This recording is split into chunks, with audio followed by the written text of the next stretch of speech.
Hello dear student, once again welcome to my YouTube channel.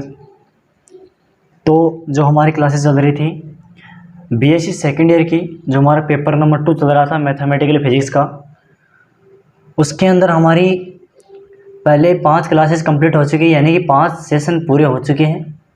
और उन session के अंदर मैंने जो भी इम्पोर्टेंट टॉपिक थे वो कवर करवाए हैं, और लिहाजा इस तरह से बता सकता हूँ कि जो भी आपके इंपॉर्टेंट क्वेश्चन होते हैं उसका एनालिसिस करवा रहा हूँ, मैंने कि आपका सिलेबस करवा रहा हूँ। ठीक है, किसी को ऐसा लग रहा हो कि उस बुक से करवा दिया, उससे सॉल्व पेपर से करवा रखा है, सेम टू सेम करवा रखा है, उसका डाउट उसके मन में रहेगा, क्योंकि मैं उनको पहले से बोल दे रहा हूँ। कई वीडियो मैंने कई क्लासेज के अंदर मैंने बोला भी है, क्योंकि मैं यहाँ पर आपका कोर्स नहीं करवा रहा हूँ, कोई बुक प्रेफर नहीं कर रहा हूँ, मैं आपका इम्पोर्टेंट क्वेश्चन एनालिसिस करवा रहा हूँ। और इम्पोर्टेंट क्वेश्चन एनालिसिस उन्हीं सॉल्व पेपर से करवा रहा हूँ जो आपके एग्ज़ाम में आते हैं। ठीक है, चाहे आप पार्थ ले लो, चाहे आप सारथी ले लो, चाहे आप सुमित का ले लो, किसी पब्लिकेशन का आप ले सकते हो, किसी भी सीरीज़ को ले सकते हो आप, उन्हीं में से आपको ये क्वेश्चन मिल जाएंगे।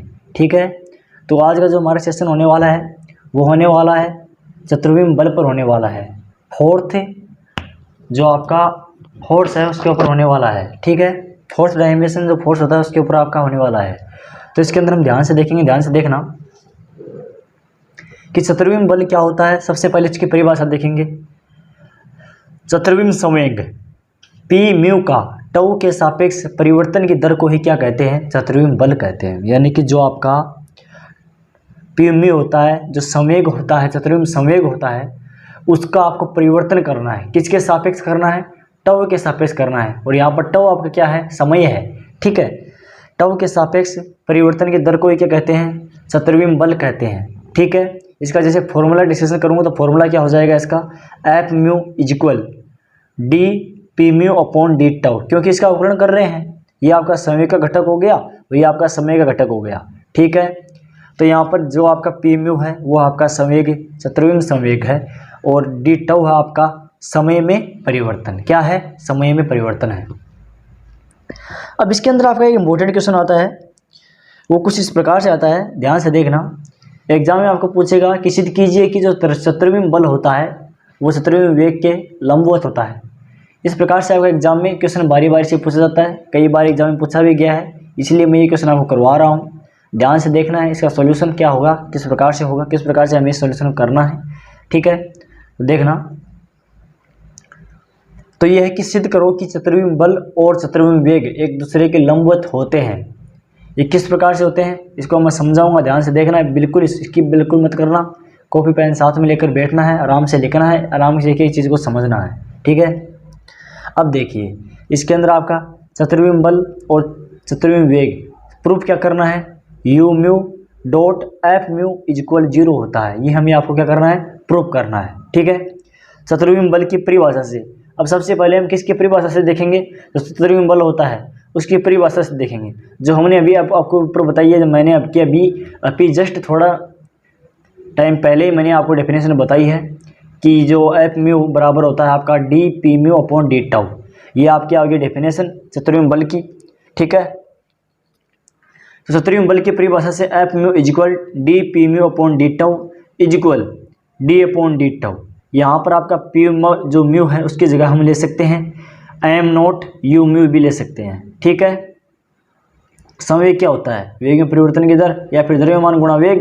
ठीक है, अब देखो चतुर्विम वेग यू म्यू के साथ एफ म्यू का अदिश गुणनफल लेने पर, अब चतुर्विम संवेग है ये यू म्यू, इसका एफ एम के साथ में क्या लेना है? अदिश गुणनफल लेने हैं। जैसे इसका अदिश गुणनफल लेंगे तो हमारे पास में क्या प्राप्त होगा वो ध्यान से देखना। You mu into F mu is equal you mu D upon d tau am not you mu. ठीक है, अब देखो यहाँ पर ये यू म्यू है और ये यू म्यू है, यू म्यू और यू म्यू क्या हो गया? यू म्यू स्क्वायर हो जाएगा। D am not upon d tau am not you mu into D you mu upon में डी टाउ। ठीक है, ये दोनों तरफ मल्टीप्लाई हो गया। अब you mu into F mu हम क्या सिद्ध कर रहे हैं? क्योंकि डॉट सिद्ध करना है हमें, लंबवत है यही तो सिद्ध करना है। तो u mu dot f mu is equal क्या हो जाएगा? U mu square d m naught upon d tau plus का half m naught d upon d tau u mu naught का स्क्वायर। अब यहाँ पर मैं थोड़ा सा आपको बता दूँ, किसी को डाउट हो रहा होगा कि ये कैसे आ गया, इतना लंबा मेथड अचानक से कैसे आ गया और किस प्रकार से हमने ये किया है, थोड़ा समझना, ध्यान से देखना। यहाँ पर जो सत्रहवें बल के सभी घटकों के लिए योग करने पर, अब जो सत्रहवें बल है उसके सभी घटकों के लिए क्या करना है, हमें योग करना है। ठीक है, आगे देखना। अब सत्रहवें बल के जो घटक होते हैं वो कौन कौन से होते हैं, जैसे ई यू म्यू, ये आपके ऐड हो गया, यानी कि सभी घटकों को क्या करना है, योग करना है।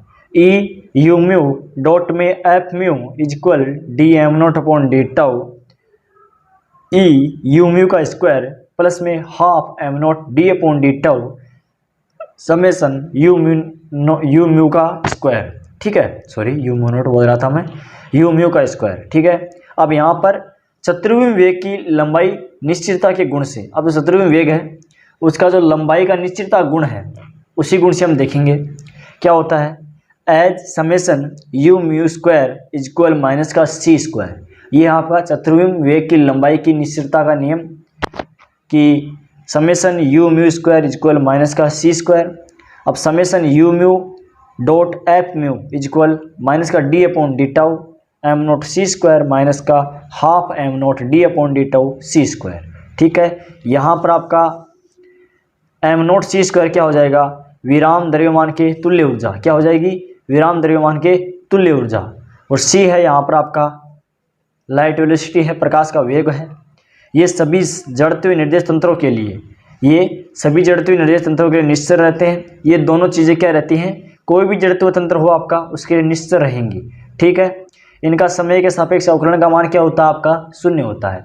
इनका जो डेरिवेटिव है वो टी के सापेक्ष में वो कितना होता है, शून्य होता है। ई यू म्यू डॉट में एफ म्यू इक्वल क्या हो गया, जीरो। हमें यही प्रूव करना था।